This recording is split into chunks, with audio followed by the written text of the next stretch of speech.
Hi, it is December 14th, 2018. I'm Ron Simon. I'm with the legendary director Hal Gurnee for The Interviews, an oral history in New York City. Perfect. Good.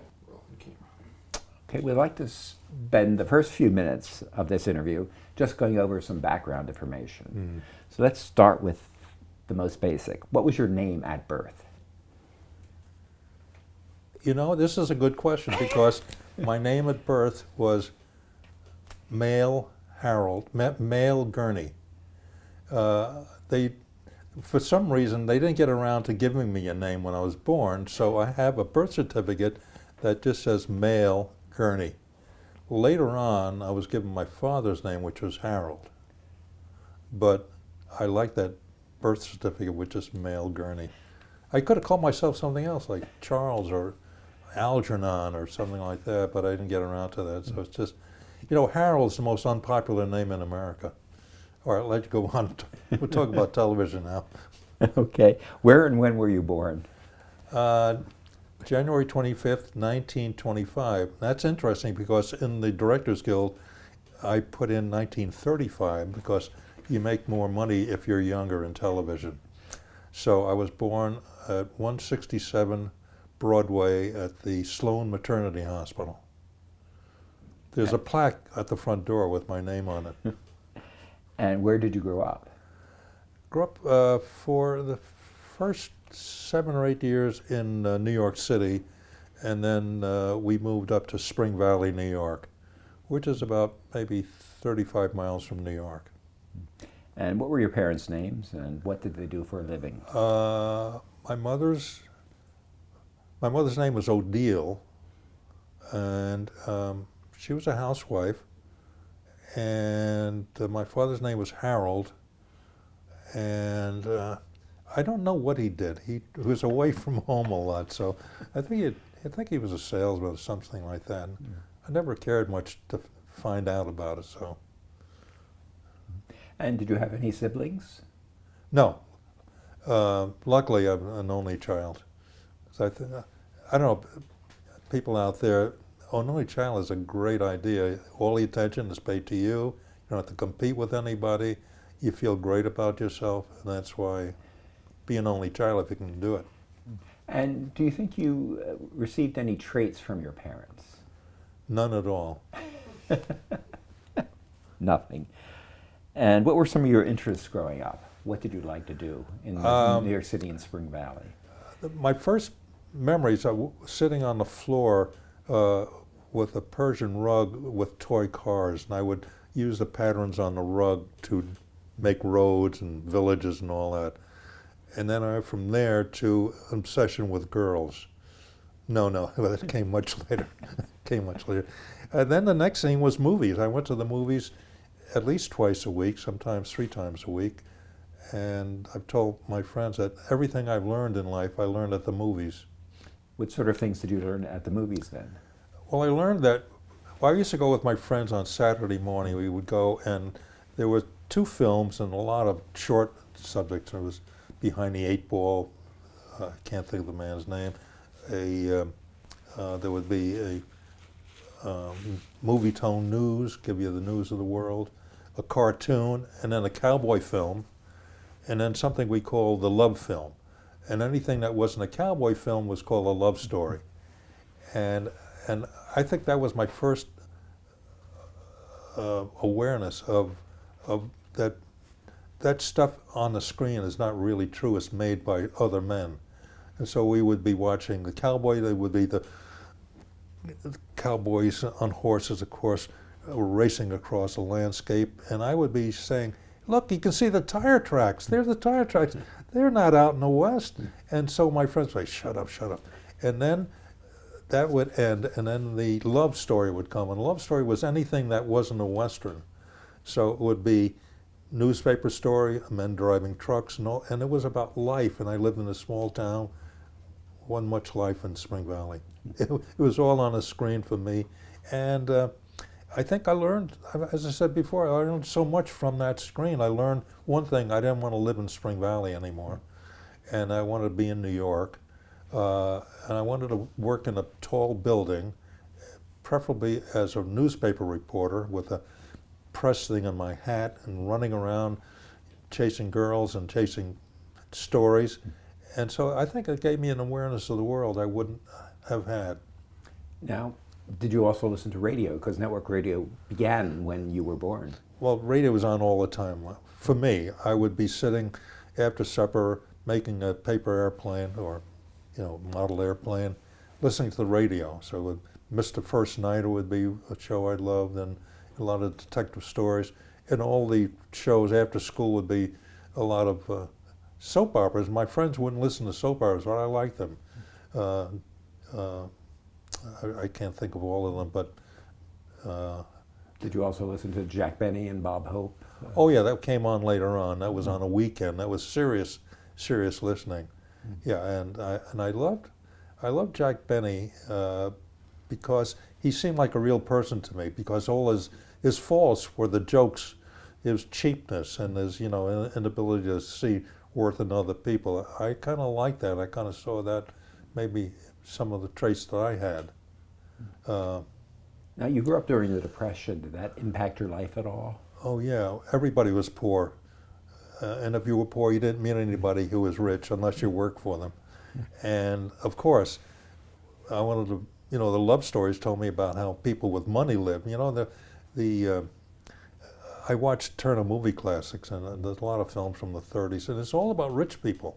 It's about people with a lot of money, women having breakfast in bed, and it was all the things I wanted for myself I saw on a screen, and I couldn't wait for one day to get to New York City and start that life.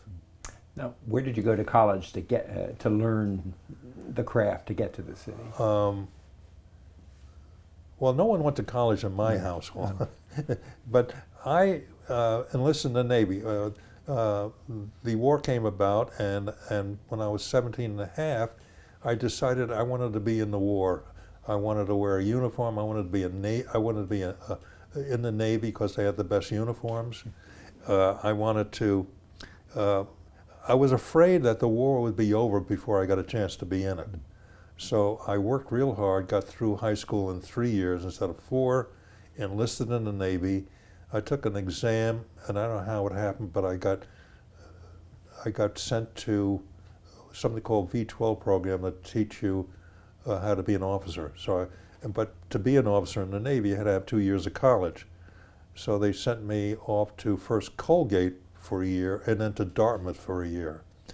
And I finished, and the war was over, and I went back to Dartmouth, and that's the class in 1946. Now, what did you study at Dartmouth?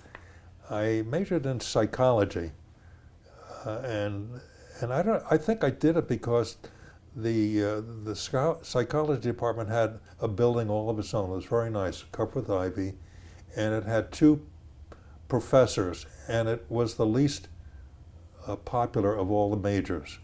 I was thinking just myself and one other fellow was majored in psychology, and so the professors they took us in like they were their children. They were so kind to us, and so I think that's why. And I did well. I got A's, and I enjoyed the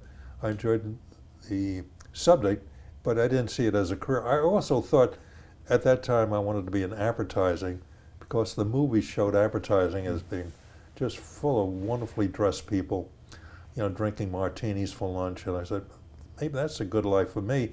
And someone told me that psychology probably would be a good major to be in advertising.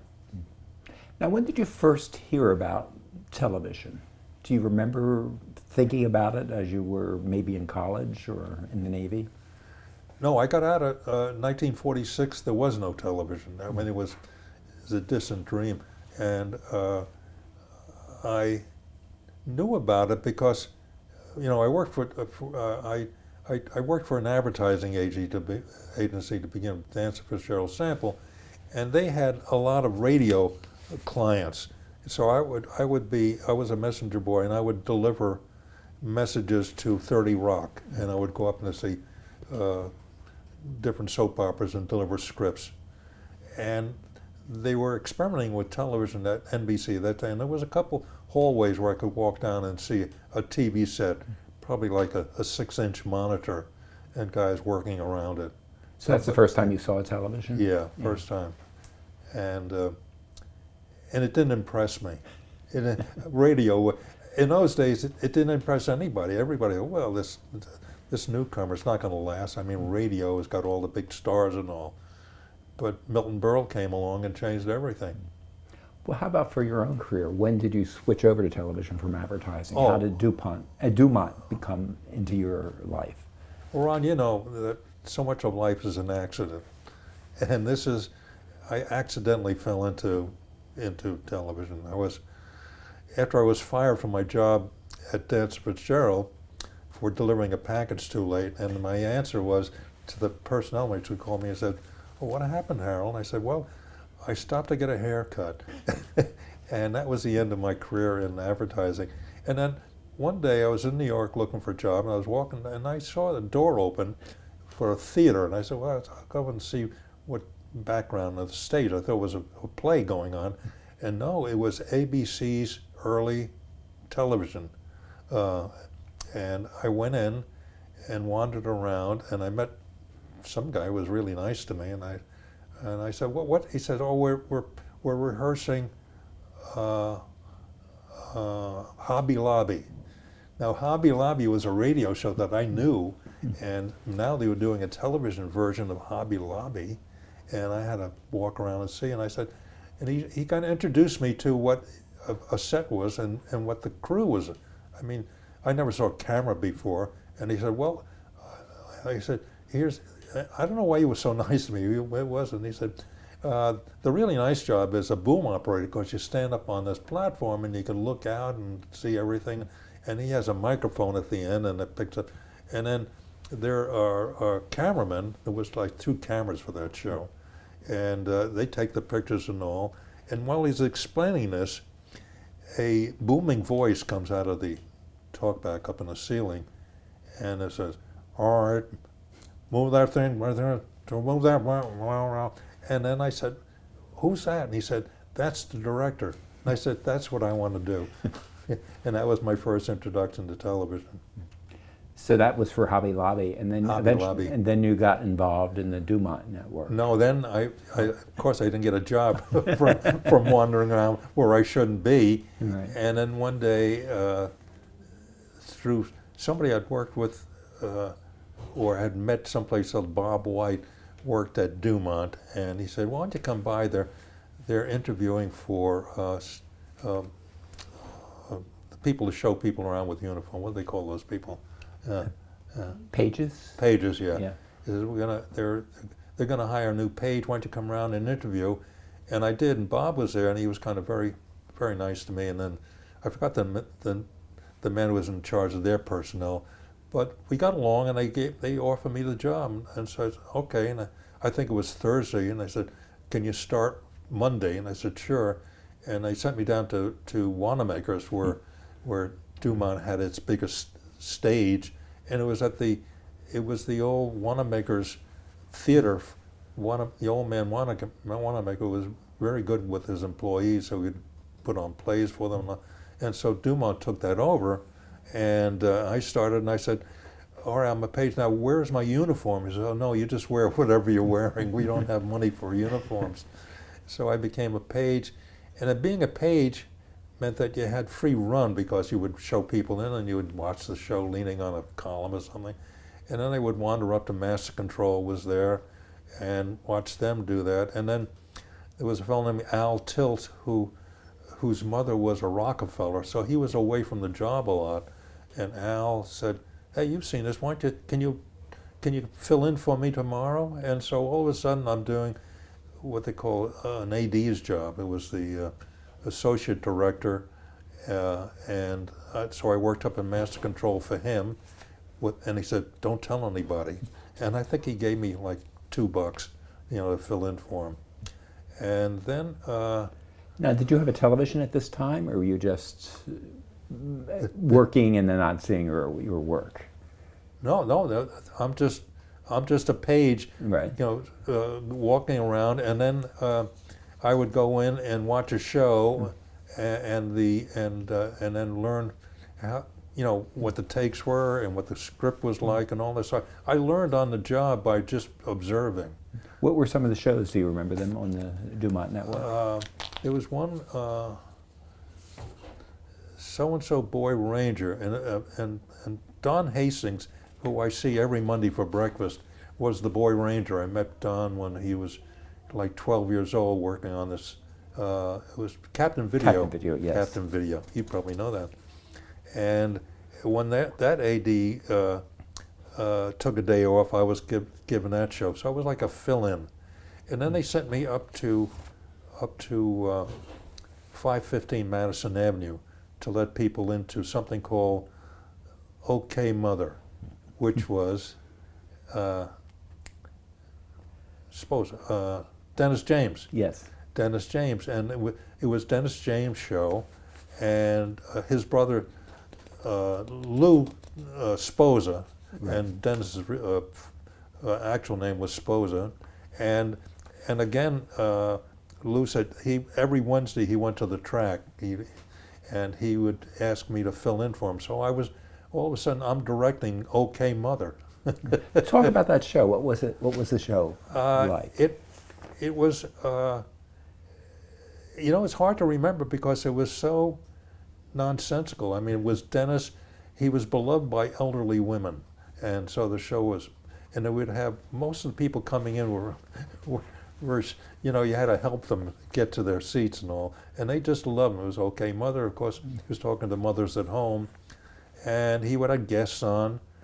And talk to the guests, and always were aimed at elderly women at home. Could you describe Dennis James? He was so important in the early days of TV, and for those people who don't know Dennis James.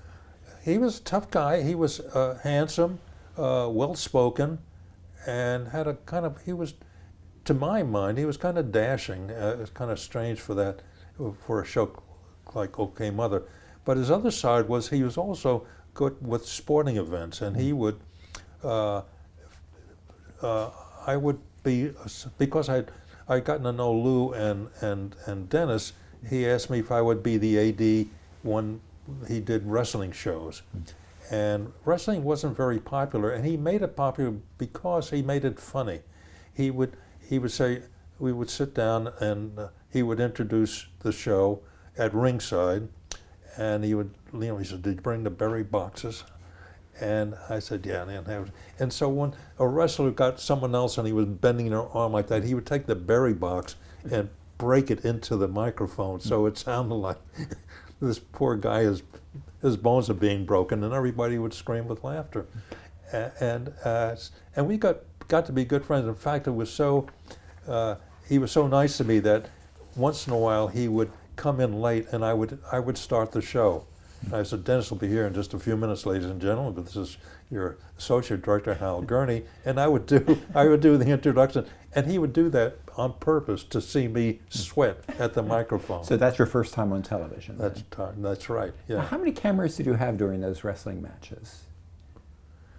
I think there was one olive, like from a balcony, got most of it, and there was one just below ringside. Yeah. And so you saw the ropes a lot, but you got close up to the faces. It was interesting because the wrestlers themselves were mostly college graduates. They were kind of college athletes, football players mostly, who couldn't make a living doing anything else, and so they started making money in wrestling. I think it still goes on that way. So obviously this was live television. How did you know you had an impact, that people were watching? Oh, I was very aware of that.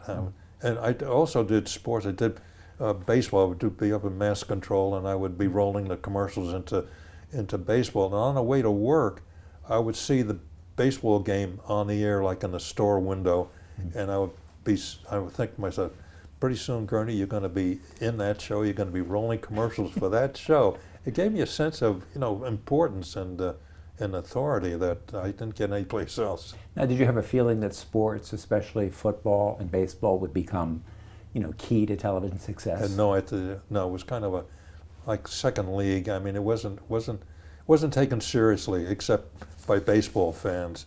And football, I never did a football game, but professional football, if they had a 5,000 crowd audience, that was a big deal. And it was like the Giants and the Chicago Bears, and it wasn't popular at all.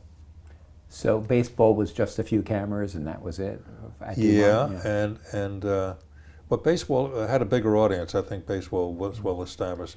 Professional football, people watched on Saturday. They watched the college games. They got big audiences, and we did college games too.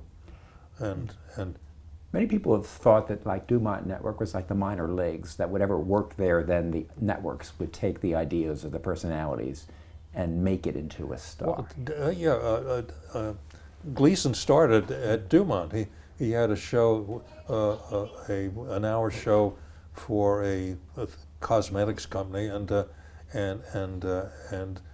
when he was offered a big deal at CBS, he went over, and we got somebody else to take his place. Did you see Gleason perform during What's that? Did you see Gleason perform during?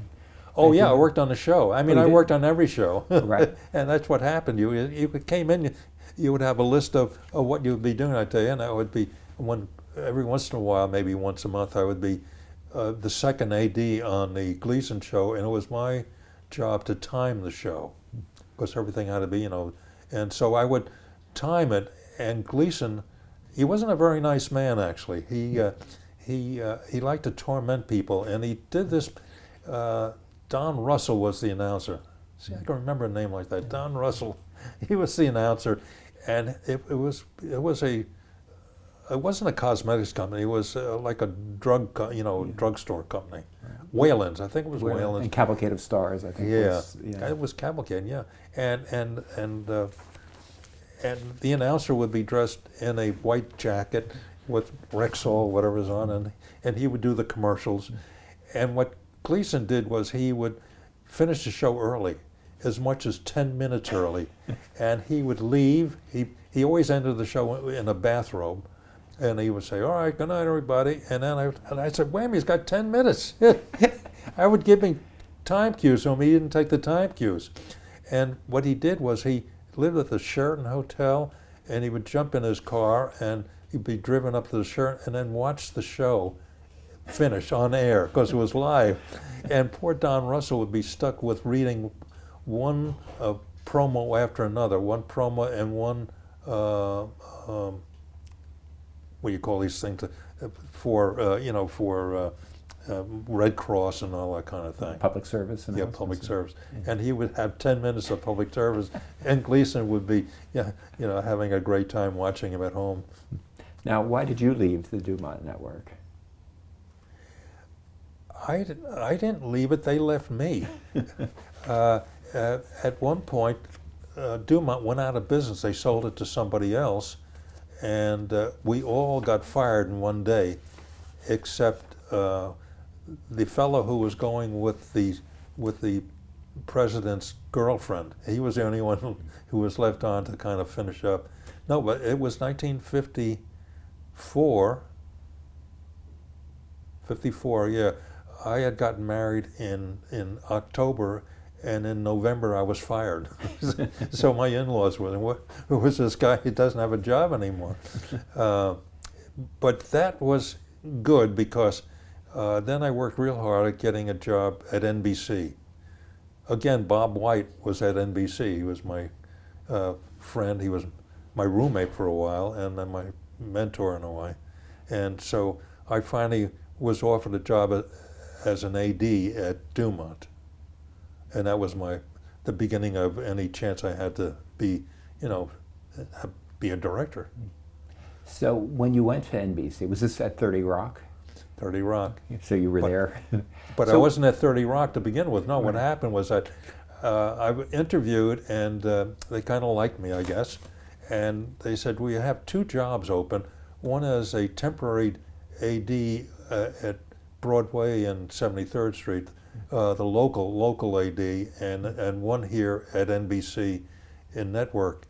And I said, "I'll take the one uptown," because for some reason, I didn't see myself having a future as an AD. I wanted to.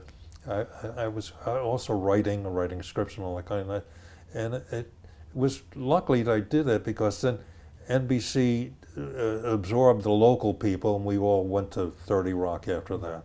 Now, how was NBC different than Dumont at that time?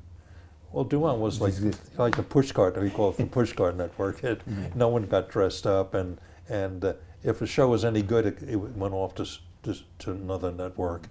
And also, there were rigid rules at NBC. When you were an AD, you didn't get to work on every show. You were assigned to one show, and what I didn't like was I was assigned to master control. So I worked in master control for 3 or 4 years, and that was just tedious. Putting the commercials in between shows and making all the routines and all, and it was not a pleasant job. It was hard actually, because you could make a mistake, and you were in mass control, and there was a deck in back of you, and there was an executive.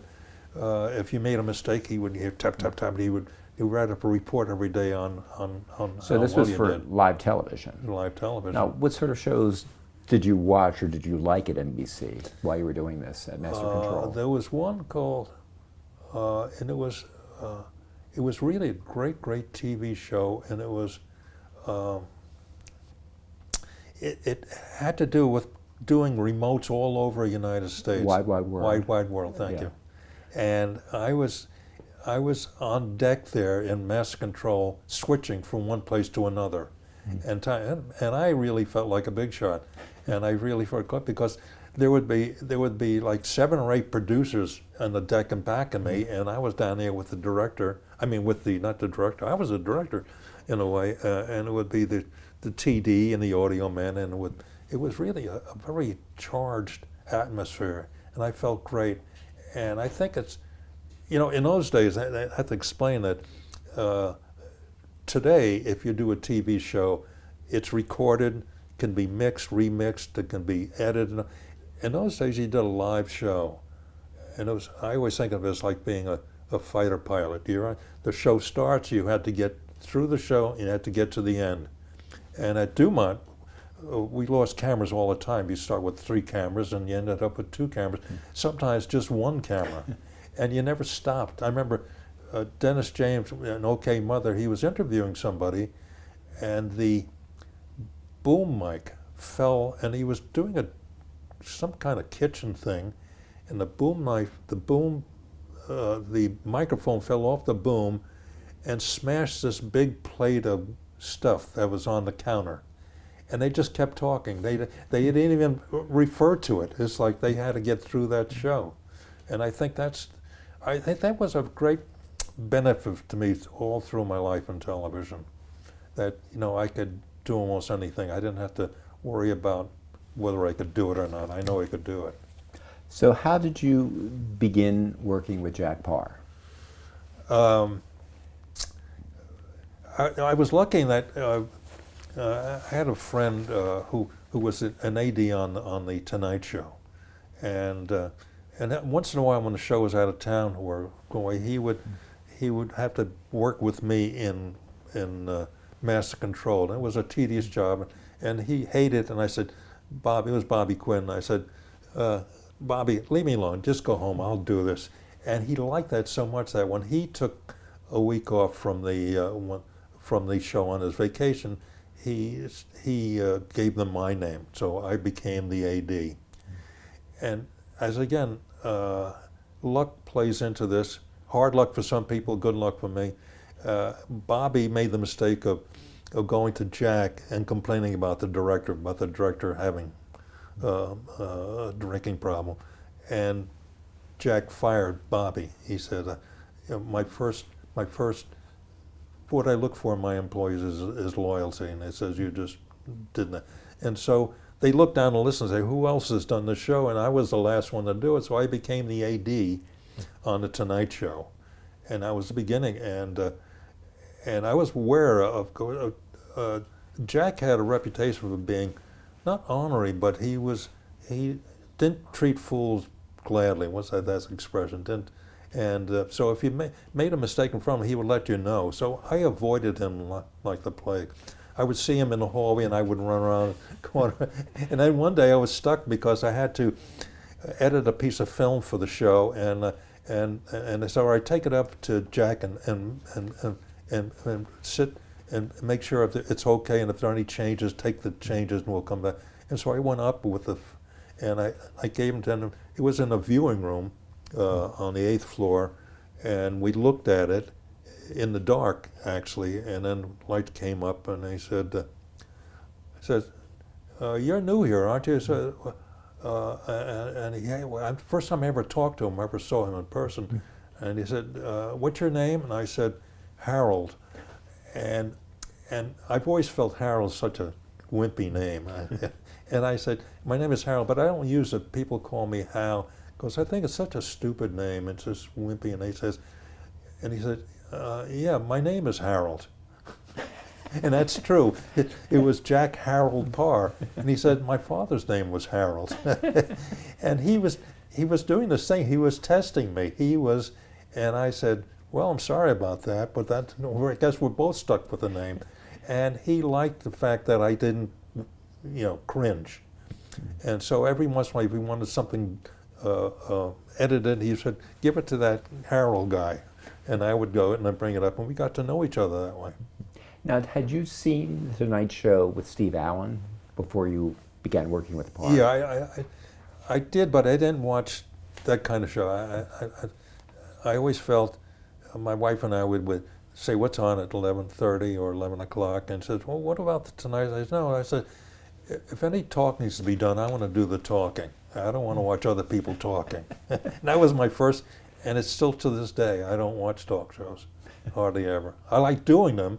I like being involved, but I said, "There's a movie on." My God, it was CBS had a movie, WR had a movie, WPIX had a movie. There was great. And the WR movie was called the $1 Million Movie. $1 million, imagine that, $1 million. So in working with Parr, how was the show produced on a daily basis? It all came from Jack. Jack would come in, he would talk to the writers from home. He didn't rehearse shows. The first time you saw Jack, the crew saw Jack, was when we started the show. And now here's Jack, and he would walk out. He didn't like to be seen. So there were, and the writing staff was like 2 people, Bob Howard, and it was so minimal, so that if you had anything to say, he was ready to listen to it. I mean, I was able to, and I think it has helped me later on. I was able to just suggest something, and Jack was, "Yeah, let's do that. And so I established a reputation where he, not respected, but he would listen to me. And so we would do the show, and then he would leave. He wanted to rush home to watch it live before it went on tape. So none of your shows for tonight were done live; they were on tape. No, I think the very first few months when I was on the show, we were still live. Not sure, but then it became tape. When did you and start? Then it became color. I'm trying to remember, because everybody was so worried about all the changes that would have to be made when color came along, and it would take years before we developed color. And we did it for like 2 weeks, and we never thought about it again. For all our viewers out there, could you describe Jack Parr? Just what was it about Parr that made him so important to early 50s television? Well, he had this kind of edge to him, and he described himself, I thought, right, he said, he's like the Episcopalian minister with 3 cocktails. Now, because he seemed like, he came across, he never finished high school. He left high school to be an announcer. He spent 1 year in bed because he had tuberculosis.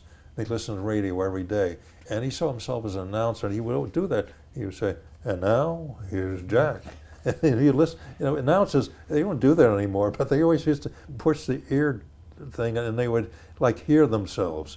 And so he saw himself early on as an entertainer, even from high school. And he was from Jackson, Michigan, and he worked on the Jackson radio show, and he would be do the weather at times and do all kinds of things. And then he would, and he claimed, and I think so. There are some people that things happen to, and sometimes they're funny, sometimes they're tragic. Most of the things that happened with him were funny, and he had this eye for seeing what was funny, and he described one of his jobs. I think he was 17 years old.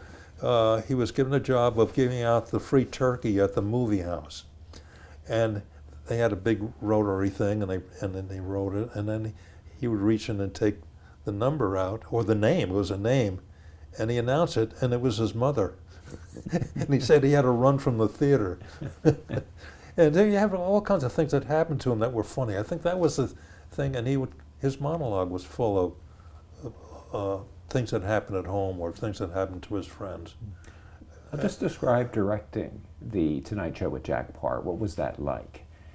How many cameras did you have? And we had 3 cameras on the floor. That was it. We didn't have a camera up we were in 6B rather, and the twin studio 6A was where we did the Letterman show, and both they were brother and sister studios. And the first radio show I ever went to, the one and only, I went to see a band. It was Fred Waring and his Pennsylvanians, and I was thrilled. I just loved the whole thing. And at the end, I remember the song they played, Tangerine. There's a song called Tangerine, da-da-dee-da-da. And at the end of it, they tripped out all these little fake tangerines that fell down, and I said, boy, that's great stuff. Why is that funny? And I think that kind of thing influenced me too. So anyway, going back across the hall to B, it's a small theater, a small studio, and the current Tonight Show is being done from there. So it wasn't anything that we had much later on. could you talk about just the timing of a show and how you looked for reaction shots just to give it a cinematic feel? Well, I was the AD, and then I became the director in Hollywood. And I don't, people, well, the director was fired by Jack when we were in Hollywood, and he came to me, says, tell Hal I want to talk to him. And I went to his dressing room, he says, I want you to do the show tomorrow. I said, I just canned the director. And I felt bad because the director was a friend of mine.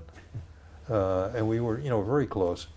But I also wanted to be a director too, so I said, okay. And then so Jack said, Miriam and I are going to Chasen's tonight, and I want you to come along, and we're going to celebrate your first, this is after the first show I did as a director. And I love this because it was so vivid to me, and still is, that we went to Chasen's, had a wonderful meal, and then someone came down, was leaving, and they walked past, and Jack got up quickly and said, oh my God, I'm trying to remember the name of the Sunday night radio, the biggest star, and say how these. Charlie McCarthy, Edgar Bergen, no. No. Play the violin. Oh, Jack Benny? I'm sorry, folks, but I won't do that again. It was Jack Benny in Chasen's coming, and Jack got to his feet, and they chatted, and then he said, I want you to meet my new director, Hal Gurnee. And then, Jack came over, and he shook my hand, didn't let go, and he says, wish you all the luck in the world, Hal. You seem like a nice young man. It was probably next to meeting my wife, the greatest moment in my whole life. And then we went back and finished our dinner. Now then we go back to New York, and I'm directing it, and I, one of the differences I think I made to the show, and it seems like so simple-minded today, that when we did it, the director, Jack would talk to somebody at the panel, and we would be on a shot of Jack talking, and then the answer from the guest, and we'd cut to the guest talking, and then only when the guest was talking. And I thought it more interesting when Jack was asking a question to see the face of the person who was being questioned. And that seemed, and then Jack would go home and watch that. Yeah, that was good, So little things like that. And Jack also had confidence in me when we interviewed the fellow who trying to remember his name, but he was famous for impersonating. You'll know it, impersonating the President Kennedy. Of Vaughn Meter? Huh? Vaughn Meter? Vaughn Meter, yeah, thank you. So we had Vaughn Meter on, and I suggested that Jack says, why don't we do him at breakfast instead of and talking to his family, and he can do his impersonation. So we had this table made, and in the table I had, when he got up to speak, he pulled out of the table a podium that said President of the United States on it when he's talking to his family. And it got applause. And I think that when we went over to do the Jack Paar program, there was NBC wanted a professional, someone who had done a lot of, talk show, not talk show, but that kind of expensive show. And Jack says, no, I want Hal to do it. Now, in terms of directing The Tonight Show, did Jack give you notes after he watched the show every evening? Never once, no. No, never once. So he just watched it for enjoyment? No. He watched it to see himself. He wanted to see if that joke worked, if that worked. And he was very good. I don't know if it's good for the guests, but he was. If someone was on, and within 2 minutes, if they weren't making some sort of headway with Jack, he would say, "Okay, pal," and we knew that get the camera ready because the guy was going to be leaving. Yeah, and so he was very good for himself, good for the show, of keeping things moving, and I was aware of that too. Now, The Tonight Show with Paar was the first to have that desk with the guests. Did you help design that format? No, the desk was. I thought Jack created the kind of the geography of the set. No, it was. I've seen many pictures of Steve Allen. Yes. Steve Allen at the desk and the chair. Steve changed it from time to time, but with Jack it became. It was like Mount Rushmore. You didn't move anything. It was the chair and the couch. Mm. And what happened was a progression. Someone came and sat in the guest chair. If they did very well and didn't leave, they would move over. Mm. And then you Downs, the announcer, would then move over until you would have maybe 3 people sitting, at the couch. Now, you mentioned if a guest didn't do well, how did you have that signal with Jack? How did you know when? The word "pal" was enough. Pal. Yeah. He says, "Okay, pal." It was so nice talking to you. Yeah, right. And that would be it. And did you have any determination in how the set would evolve over that time on The Tonight Show? Did you talk with Jack about the decor or? Jack didn't care about that stuff. No. He came in and didn't rehearse anything. You Downs did the commercials, and we rehearsed commercials. We rehearsed the band number or the singer, and Jose Melis was kind of part of the show in a humorous way. He was a good musician, but he spoke with a Cuban accent. For some reason, it was funny, and he was a good pal of Jack's, and they would ride together. They would come in together, and Jack would drive. Jack loved cars, and he would drive very fast, got tickets, and people say, "Oh, Jack Paar, go ahead." Yeah. Now, did you get notes from network executives at NBC, or did you just do the show and do another show? They wouldn't dare. I mean, the whole idea. I've worked on shows. You know the show's in trouble when the people from the program department show up on the back deck. Mm. You know that there's something wrong.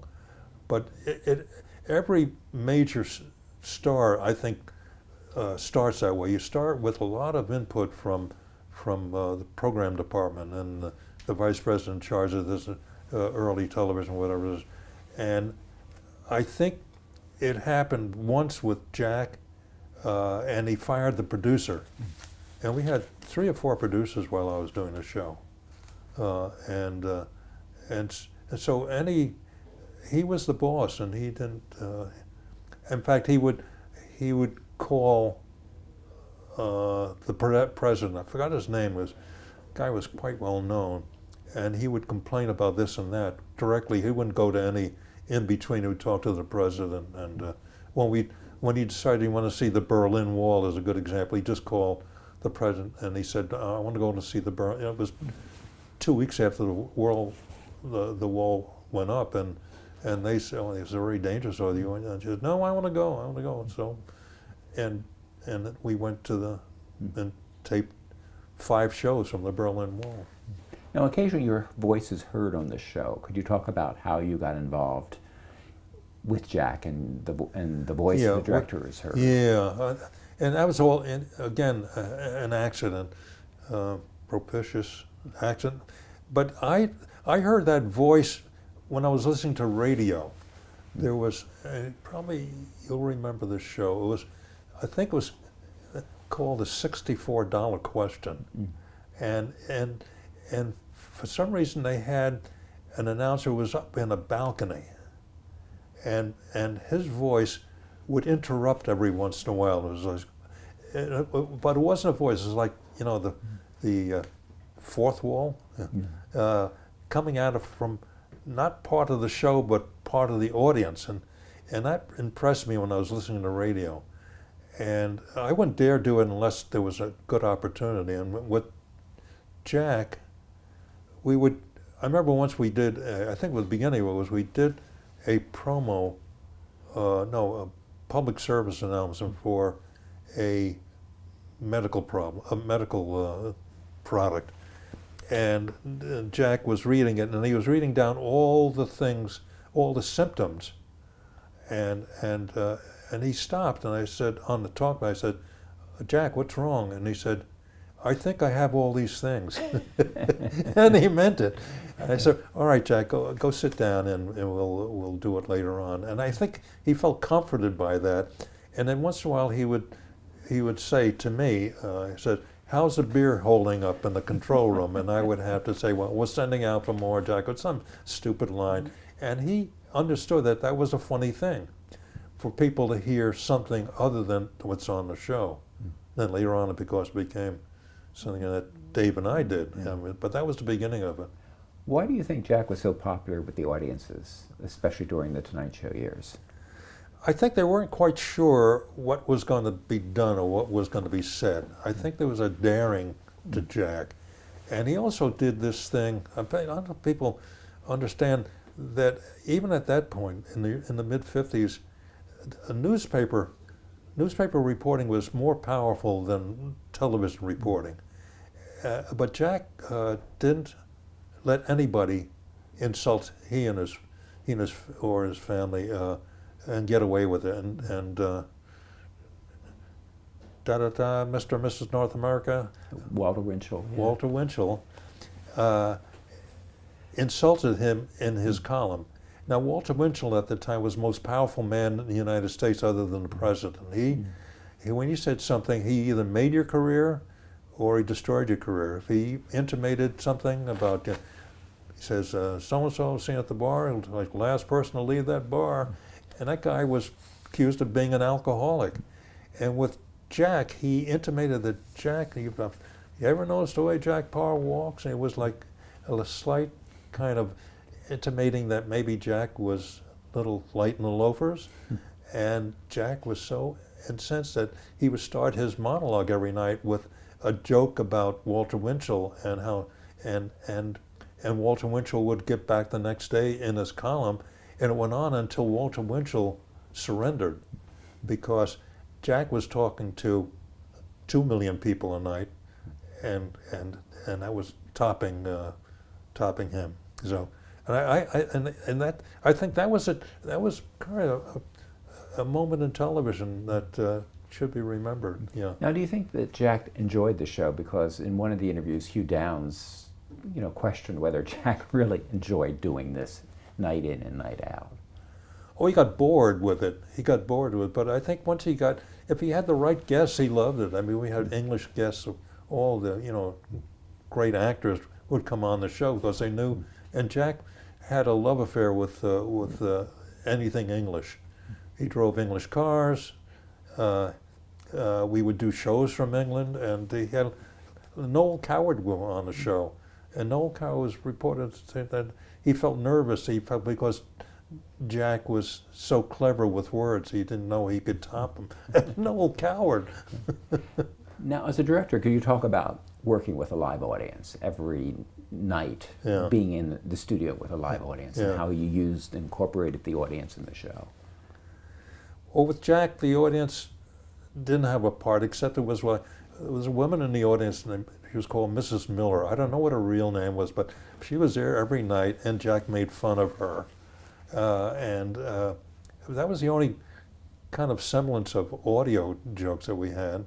I mean, audience jokes. And then she went on, and she was even, while the Tonight Show after Jack came from New York, Johnny Carson show or the Tonight Show with Johnny Carson came from New York for at least 4 or 5 years, and then he moved her out to California. And he used her also, but he would go into the audience and talk to her, and that kind. He was more involved with her.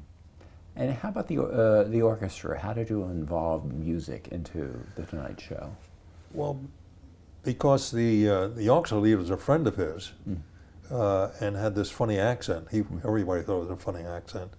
That he would make fun of the orchestra in a nice way, but he would do tricks. He didn't do it with anybody else, but with Jose, we would count down coming out of a commercial, and Jose would be with his hands up, give a downbeat to start the music, and Jack, while Jose didn't know it, he would go over and say, "Don't play when Jose does the downbeat." So he does a downbeat, and there's no sound, and it's almost like he was hit with a soccer ball or something. He couldn't react to it. I mean, because every time it would be a big sound.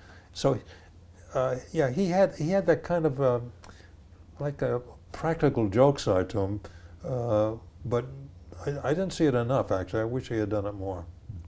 And with Letterman, it became almost like that was the show, one big practical joke. Now, did you watch the show? For the most part, the show was recorded. Yeah. Did you go home and watch it, or did you ever review and just look at how things were going? Only if something was really startlingly good. And a good example of that would be Barbra Streisand was on the show. And it was her first network appearance. She had been on Channel 5. Of course, I know people say, well, she was on television with, I forgot the guy's name. Anyway, she was on the show, and she sang "Wanna Be Like Sleeping in the Palm of Your Hand," and I was taken away. I said, "God, that's the most beautiful voice I've ever heard." And I went home and I said, "Joan, you got to listen to this. Listen to this voice." And then we did. So it was only Barbra Streisand, I think, that I would listen to. Yeah, that was it. Right. And also, could you talk about how products were integrated into the show, how you did commercials for the show? Yeah, Jack did actually voice the commercials. He would have like a box of Brillo or something, and then say, "All right, we have to stop and do the where do I hold this, Al?" Like that, and it was thrown away. But then we would then go to Hugh Downs backstage with. We had one camera that could swing around and then do the live commercial backstage. But we did like jockey shorts, but having the products there worked in another way because it was like an intrusion, but a funny intrusion. You have a box of jockey shorts. And I remember once an English writer, very dignified, and I'll think of his name after I get home,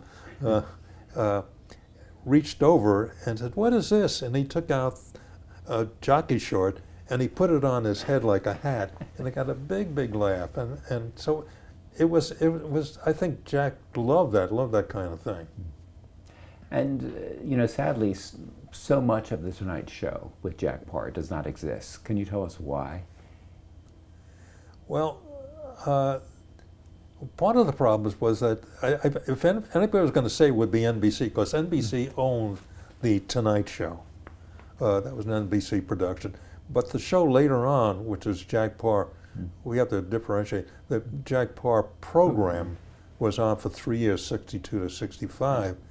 And Jack owned that show. And when we got finished with the series, after the last show, I was at Jack's house, and he said, Hal, I got rid of all that. I just threw away all those tapes. I said, who's going to ever want to see that again? And he actually, and I said, stupidly, I said, what about the metal rolls that comes on? He said, I threw them away too. I thought they had value. It'd be like $80 or $90. But, and I think the Junkman took some home and his kids played with the tapes and all. But I think the reason was, and I almost understood at the time, when you did a show, every night show, it was like reading a newspaper. How many people save the newspaper? They don't. They throw it away because it's that's been done. That's not going to look at that again. Now, we wish we had them. Yes, we certainly do. And there was a regular group of characters that Jack Paar liked to work with. And can you just talk about some of the names as we go through them? Yeah, beginning with Hugh Downs, obviously the announcer. Hugh Downs was funnier than he appeared to be. He had funny things happen to him, and he would tell them when he was on a show. And one of them was he was in the hospital. He had tonsillitis, whatever, and he had his tonsils out, and he was in overnight in the hospital, and he said he could hear this chattering going on outside, and a priest came in, and the priest started giving him the last rites. The priest had the wrong room, and you said to the priest, he says, oh, wait a minute, this is wrong, I'm only here for a short while, and the priest said, son, we're all here only for a short while. That was one of his stories, and I think it's a good story. And another one that actually happened to him, I was there, he came out and he was about ready to do a commercial, and he was sitting on the edge of the desk and he was rubbing his eyes, and while he was rubbing his eyes, the lighting director for checking the lights killed all the lights so that he was looking at bright lights and rubbing his eye, and when he took his hands away, he thought, oh my God, I'm blind. I just rubbed all the sight out of my eyes. And then the lights came up. So he was good at stories like that. But on the air, Jack he said, he was very erudite, but like long-winded, in a nice way, because I liked you. He was a friend of mine. And Jack said, if you ask Hugh Downs what time it is, he will tell you how to make a cuckoo clock. So that was his. And you had some other unusual storytellers like Cliff Arquette as Charlie Weaver. Yeah, Cliff was good because he came in dressed as this kind of corny old guy and with a corncob pipe, but he was very sophisticated. He had his own little museum in Gettysburg where he had, Gettysburg antiques. But it was a good story about how he was discovered, because he happened to be a character on a radio show, and let me see if I can come up with a name. Fibber, McGee and Molly. Yeah. He was on that show, and I don't remember what character he was, but one day Jack and some other radio person on the interviewing, he says, I wonder whatever happened to blah, blah, blah. Wasn't his name Cliff Arquette? And a couple nights later, Cliff Arquette called somebody on the show. He says, I'm not dead. Oh, they decided that he must be dead. He'd probably gone a long time. And then Cliff called in and says, no, I'm still alive and I need work. And so he came on, and he came on with this outfit, and he was a big hit. But it was all accident. Right. And then there's Alexander King. Could you just describe him to people that don't know his work? Yeah, Alex was a writer, and it's strange. He was very, what would you say, dangerous person. He was also the religious editor for Time Life.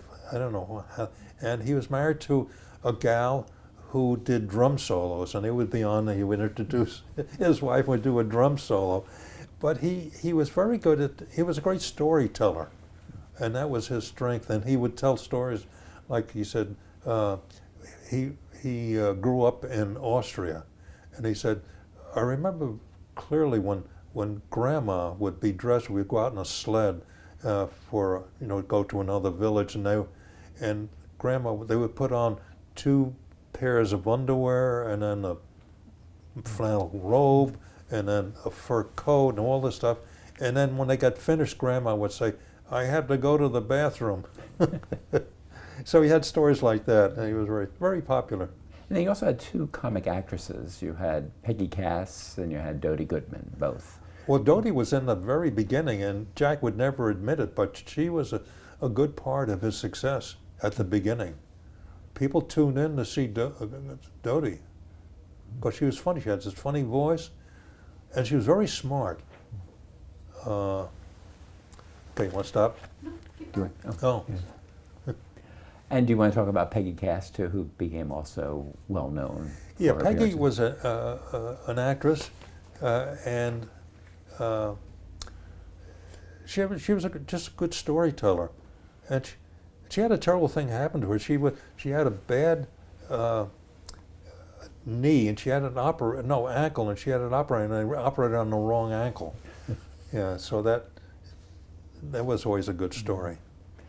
Now, you've talked about traveling the show, and could you just talk about the logistics of first going to Cuba and then a little bit more about the Berlin Wall?